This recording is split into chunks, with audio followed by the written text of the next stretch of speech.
y chàn y bào, nhị bé phải diệp lụa, dùng đáo tụm nhà vô buôn. Chia tay can chiến diệu Yesu, đám chiến diệp giang cha mình. Chia chiến cây con bùa man miền, Yesu nhây bánh hình chia. Mãi mãi hung hàng chiều Yesu, nín can cha kênh châu chiều.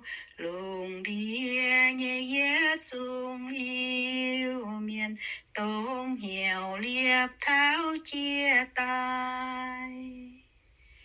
Chia xin can chiến diệu Yesu, hin nín nhây giang suốt tay. Mãi nói tu hãy xin chia bùi, Yesu nhây miên bung lông.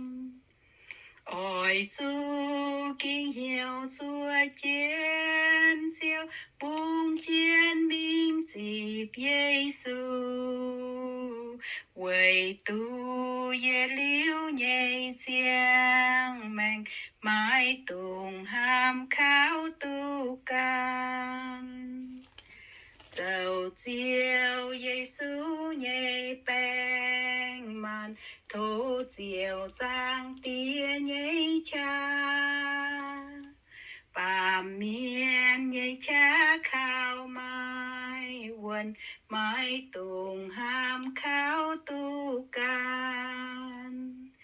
Khảo chiều can lệnh chia nhảy qua, xiên lông chiều hình vinh hoàng. Ôi chú lông xiên phim thô nín, ấy chiều ra kênh tu hình.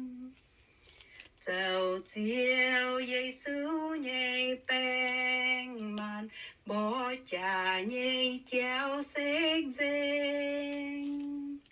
In hỏi bùa bó nhảy tôm cha, thiên hùng thênh búa tu hình.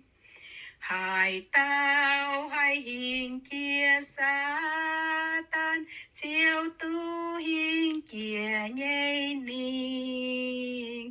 Và tu chào Yesu tông yếm, yết liều tu chào chiều cu.